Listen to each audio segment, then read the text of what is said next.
नमस्कार, सुप्रभात प्यारे विद्यार्थियों, कैसे हैं आप सभी। कक्षा नवम अनिवार्य हिंदी की ऑनलाइन क्लासेस में आप सभी का हार्दिक स्वागत एवं अभिनंदन है। जैसा कि आपको विदित है प्यारे विद्यार्थियों, हम गद्यांश पढ़ रहे हैं और गद्यांश में लगभग हमने 2 पाठ पढ़ लिए हैं। आज जो अपना पाठ है वो है उपभोक्तावाद की संस्कृति, जिसके लेखक श्यामाचरण दुबे हैं। तो सर्वप्रथम अपन पहले उनके जीवन परिचय के बारे में पढ़ लेते हैं। श्यामाचरण दुबे का जन्म 1922 में मध्य प्रदेश के बुंदेलखंड क्षेत्र में हुआ। उन्होंने नागपुर विश्वविद्यालय से मानव विज्ञान में पीएचडी करी थी। वे भारत के अग्रणी समाज वैज्ञानिक भी रहे हैं और ऐसी महान विभूति का देहांत निधन 1996 में हो गया। इनकी प्रमुख पुस्तकें इन्होंने जो लिखी हैं, उन पुस्तकों में मानव और संस्कृति, परंपरा और इतिहास बोध, संस्कृति तथा शिक्षा, समाज और भविष्य,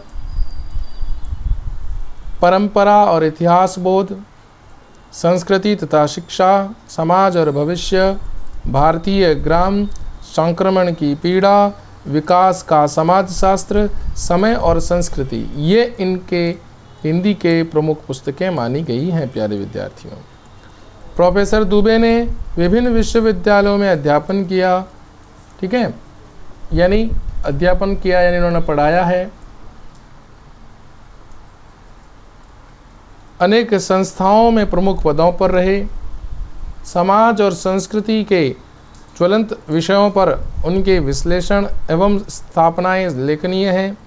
भारत की जनजातियों और ग्रामीण समुदायों पर केंद्रित उनके लेखों में बहुत वृद्ध समुदाय का ध्यान आकर्षित किया। वे जटिल विचारों के तार्किक विश्लेषण के साथ सहज भाषा में प्रस्तुत किए हैं।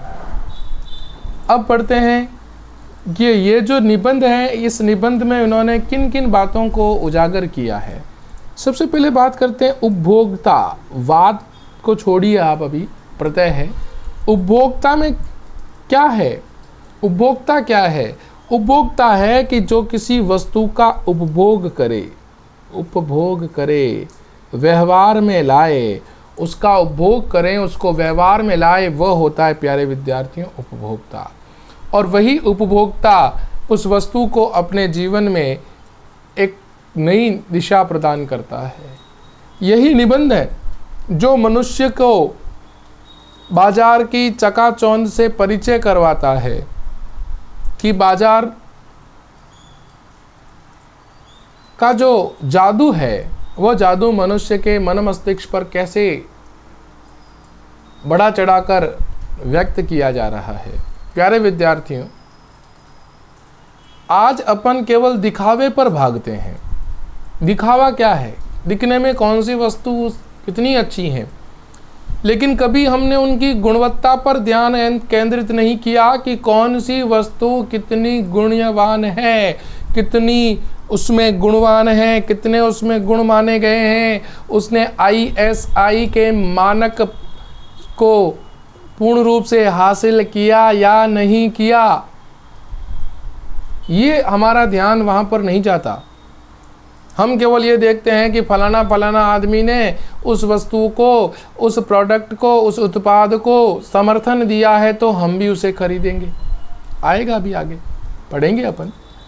तो लेखक ने कहा है कि मनुष्य बाजार की गिरफ्त में आ रहे समाज की वास्तविकता को प्रस्तुत किया है।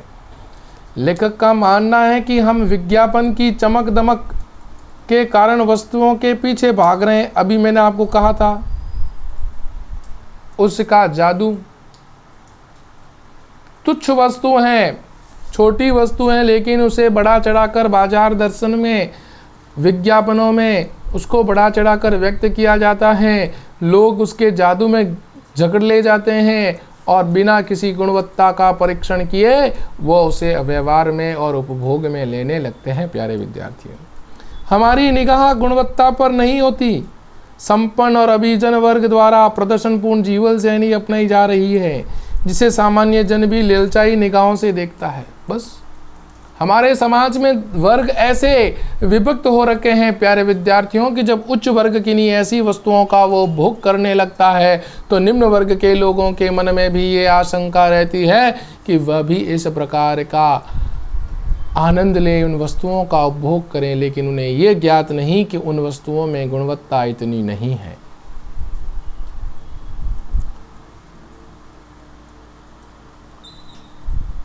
यह सभ्यता के विकास की चिंताजनक स्थिति है जिसे उपभोक्तावाद ने परोसा है। लेखक की यह बात महत्वपूर्ण है कि जैसे जैसे यह दिखावे की संस्कृति फैलेगी उतनी ही समाज में अशांति और विषमता बढ़ेगी। बहुत बढ़िया बात कही है। अगर आपको दिखावे आडंबर के अंतर्गत आप अगर जीने लगोगे प्यारे विद्यार्थियों, तो आपका जीवन भी आडंबरपूर्ण हो जाएगा, आपके जीवन में भी विषमता घर कर जाएगी और आप भी दिन ब दिन उसके क्या होते जाओगे, गुलाम होते जाओगे, वस्तुओं के गुलाम बन जाओगे। तो आइए पढ़ते हैं अपन उपभोक्तावाद की संस्कृति। वस्तुओं का उपभोग करने वाला उपभोक्ता बिना वस्तुओं की जांच पड़ताल किए केवल विज्ञापनों के अंदर आकर, केवल सेलिब्रिटी या अपन कहें उन उच्च वर्ग के तबके के द्वारा इस्तेमाल किए जाने पर और उनके द्वारा उपभोग किए जाने पर, मात्र उसके व्यवहार में लेने पर, उनकी देखा देखी में वह भी ऐसी अनावश्यक वस्तुओं को अपने घर ले आते हैं, ऐसी अनावश्यक वस्तुओं का वो उपभोग लेना प्रारंभ करते हैं जिन वस्तुओं का उनकी जीवन शैली पर किसी प्रकार का कोई मेल नहीं होता। लेखक क्या कहते हैं? धीरे धीरे सब कुछ बदल रहा है। एक नई जीवन शैली अपना वर्चस्व स्थापित कर रही है जो आडंबर दिखावे से भरी है।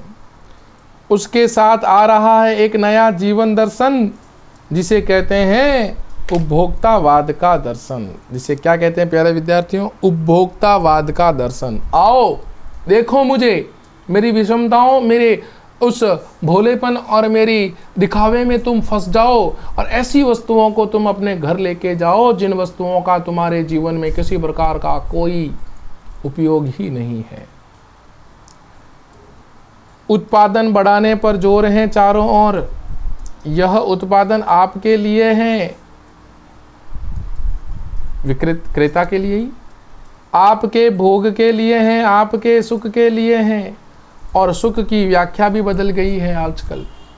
सुख वो होता था सुबह शाम 2 रोटी खाने को मिल जाए, भोजन मिल जाए, काम मिल जाए और सुखी से जीवन यापन करे। लेकिन आज सुख ये होता है कि जीवन की जितनी भी वस्तुएं हैं, आधारभूत वस्तुएं हैं, विलासितापूर्ण जीवन है, उसको सुख मानने लगे हैं। उपभोग भोग ही सुख है। एक सूक्ष्म बदलाव आया है नई स्थिति में। उत्पाद तो आपके लिए हैं, पर आप यह भूल जाते हैं कि जाने अनजाने आज के माहौल में आपका चरित्र भी बदल रहा है। आप उत्पाद को समर्पित होते जा रहे हो, आप उत्पाद के प्रति अपना जीवन लुटाते जा रहे हो और जीवन इसी प्रकार लुटाते रहने पर आपकी मानसिक स्थिति, आपका मानसिक व्यवहार भी दिन ब दिन प्यारे विद्यार्थियों बदलता नजर आ रहा है। विलासिता की सामग्रियों से बाजार भरा पड़ा है। बिल्कुल, विलासिता, सौंदर्य प्रभाव की वस्तुओं से, सुखों से पूरा बाजार भरा पड़ा है जो आपको लुभाने की जी तोड़ कोशिश के में निरंतर जगी रहती हैं, जो आपको सदैव जगाते हैं, जो सदैव आपको लुभाते हैं, दिखाते हैं कि वो क्या करें। दैनिक जीवन में काम आने वाली वस्तुओं को ही ले लीजिए आप, दिखावे में आ रहे। टूथपेस्ट चाहिए, यह दांतों को मोती जैसा चमकीला बनाता है। यह मुंह की दुर्गंध को हटाता है। आजकल तो आप भी टीवी देख रहे होंगे, विज्ञापन बहुत अलग अलग तरीके के आ रहे हैं। कोई स्किन फाड़ कर बाहर आ रहा और कह रहा है क्या आपके टूथपेस्ट में नमक है, क्या आप टूथपेस्ट से युक्त नमक से युक्त टूथपेस्ट कर रहे हैं। मतलब उपभोक्ता को किस प्रकार से आकर्षित किया जा रहा है, लेकिन उसकी गुणवत्ताओं पर ध्यान नहीं दिया जा रहा। प्यारे विद्यार्थियों, यह आपके मसूड़ों को जान देगा, मजबूत करेगा, आपके वस्तुओं आपके जीवन को सुरक्षित कर देगा। अरे कैसे सुरक्षित करेगा भाई, वो कितना गुणवान है ये तो बताओ पहले। यह मसूड़ों को मजबूत करता है, यह पूर्ण सुरक्षा देता है। वह सब करके जो 3-4 पेस्ट अलग अलग करते हैं, किसी पेस्ट का मैजिक फॉर्मूला है, कोई बबूल या नीम के गुणों से भरपूर है, कोई ऋषि मुनियों द्वारा स्वीकृति है। ये लो साहब, वेदों में गिना जाने वाला, वेदों में जिसको संज्ञा दी गई है, वेदों में जिसको माना गया है, वह टूथपेस्ट बाजार में आ गया है। आप भी कीजिए, टिंग टिंग टिडिंग, विज्ञापन चालू, विज्ञापन आ गया, आप उसके अंदर मोहित हो गए। और विज्ञापन आने के बाद आप उसमें इस कदर मोहित हुए कि आपके मन में एक ही जिद रहती, चाहिए तो मुझे वही टूथपेस्ट चाहिए, कोई दूसरा चाहिए ही नहीं। यह है उपभोक्तावाद, जिसके आप गुलाम बन गए। जो चाहे चुन लीजिए। यदि पेस्ट अच्छा है तो ब्रश भी अच्छा होना चाहिए, जो कोने कोने में जाकर आपके दांतों की सफाई करे। ऐसा कोई ब्रश है जिसमें लचीलापन है? आप भी उसके अंदर आ गए। आकार, रंग, बनावट, पहुंच और सफाई की क्षमता में अलग अलग, एक से बढ़कर एक। मुंह की दुर्गंध से बचने के लिए माउथ वॉश भी चाहिए, वो भी है। आपको कुल्ला करने की जरूरत नहीं, पानी डालने की जरूरत नहीं, ब्रश करने की जरूरत नहीं। मुंह में डालो, गुड़गुड़ाओ, बाहर फेंक दो, आपका हो गया ब्रश। सांसों में ताजगी आ गई, तरोताजा हो गई आपका जीवन। सूची और भी लंबी हो सकती है, पर इन चीज़ों का बिल काफ़ी बड़ा हो जाएगा, क्योंकि आप शायद बहुविज्ञापित और कीमती ब्रांड खरीदना ही पसंद करेंगे। सौंदर्य प्रसाधनों की भीड़ तो चमत्कृत कर देने वाली है। आप अपने जीवन में सौंदर्य प्रसाधन की वस्तुओं का उपभोग कितना करते हैं, कितना देखते हैं सौंदर्य प्रसाधन की वस्तुओं का? अरे आजकल तो पुरुष भी महिलाओं से होड़ करने लग गए। जो पहले श्रृंगार के अंतर्गत इतनी लीन थी, आज उनका श्रृंगार और अधिक विलासिता को पूर्ण होता जा रहा है, और उसी श्रृंगार का गुलाम आज मनुष्य भी होता जा रहा है। पहले केवल औरतों के लिए ये श्रृंगार की वस्तुएं आया करती थी, आजकल तो पुरुषों के लिए भी आ रही है। वो भी अपने आप को कम नहीं आंकते भाई सुंदरता में। और इसी वजह से हमारा जीवन ऐसी वस्तुओं के अधीन हो चुका है।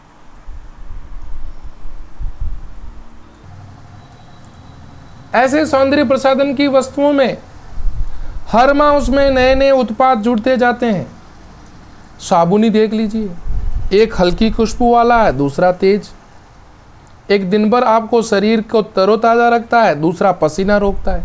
आजकल तो ऐसे भी आ गए कि ज्यों ज्यों पसीना आएगा, ज्यों ज्यों आपका साबुन आपको खुशबू देगा। अरे भाई, क्यों लोगों को मूर्ख बना रहे हो? क्यों लोगों के जीवन को ऐसे ही सस्ते में ले रहे हो? क्योंकि ऐसे केमिकल आपके शरीर को क्षमता को, लड़ने की क्षमता को कम कर देते हैं। प्यारे विद्यार्थियों, हम इस बात पर ध्यान नहीं देते। तीसरा, जर्म से आपकी रक्षा करता है। लो, वायरस आया नहीं, उससे पहले भी ये घोषणा हो जाती है कि आने वाले वायरस का या आने वाली बीमारी का सही उपचार इन साबुन के माध्यम से ही है। अरे भाई, आप क्या इतने विख्यात, विदुषी, दूरदर्शी हो जो आप सब लिखते हो कि ये वायरस आएगा और इस वायरस का तोड़ इस साबुन में है? मतलब जनता को मूर्ख बनाने का कार्य प्यारे विद्यार्थियों दिन ब दिन बढ़ता जा रहा है। ये लीजिए सिने स्टार के सौंदर्य का रहस्य, उनका मनपसंद साबुन, फलाना फलानी अभिनेत्री, फलाना फलाना अभिनेता यह साबुन अपने नहाने में काम में लेता, तो मैं भी वही साबुन लूंगी, मैं भी उसकी तरह सुंदर और सुंदरी बन जाऊंगी। होड़ सी मची हुई है। सच्चाई का अर्थ समझना चाहिए। यह लीजिए शरीर को पवित्र रखना चाहते हैं, यह लीजिए शुद्ध गंगा जल से बनी साबुन, चमड़ी को नर्म रखने के लिए ये लीजिए, महंगी है पर सौंदर्य में निखार ला देगी। संप्रभात महिलाओं की ड्रेसिंग टेबल, जो सौंदर्य प्रसाधन में सदैव लीन रहती हैं, ऐसी महिलाओं की ड्रेसिंग टेबल पर 30-30 हजार की सौंदर्य सामग्री होना तो मामूली बात है प्यारे बच्चों। कोई बड़ी बात नहीं है। पेरिस से परफ्यूम मंगाएंगे, इतना ही हो और खर्च हो जाएगा, ये प्रतिष्ठा चिन्ह है। आप फलानी फलानी वस्तु का उपयोग सौंदर्य में करते हैं, वो वहाँ की है। समाज में आपकी हैसियत जताते हैं। पुरुष भी इसके दौड़ में पीछे नहीं है, ये बात मैंने आपको बताई। पहले उनका काम साबुन और तेल से चल जाता था, अब आफ्टर सेव है और कॉलोन बाद में आया। अब तो इस सूची में दर्जनों चीज़ें और भी जुड़ गई हैं, जिसको लेकर मनुष्य उनका क्या बनता जा रहा है, गुलाम बनता जा रहा है। प्यारे विद्यार्थियों, ये वस्तुएं ऐसी हैं जो आपके जीवन को नरक बना देगी, आपके शरीर की शक्ति और क्षमता को क्षीण कर देगी। इसीलिए ऐसी वस्तुओं से बचते रहिए और बाजार के उस मुख जाल से आप दूर रहें, तो आपका जीवन अच्छा होगा और सुरमयी होगा। प्यारे विद्यार्थियों, आज अपन यहीं तक पढ़ेंगे। आशा करता हूँ आपके ये गद्यांश समझ में आया, बाजार दर्शन की पृष्ठभूमि समझ में आई, मूल भाव समझ में आया, मूल उद्देश्य समझ में आया। लेखक व्यंग्यात्मक रूप से ग्राहकों को समझाना चाहता है और ऐसे बाजार पर जो बाजारूपन बढ़ाता है या जैसे कहें उपभोक्तावाद बढ़ाता है, ऐसे लोगों पर लेखक ने व्यंग्य किया है। मिलते हैं एक नए वीडियो के साथ। आप मेरे इस वीडियो को अधिक से अधिक लाइक, शेयर और सब्सक्राइब जरूर करें। मिलते हैं एक नई वीडियो के साथ, तब तक के लिए नमस्कार।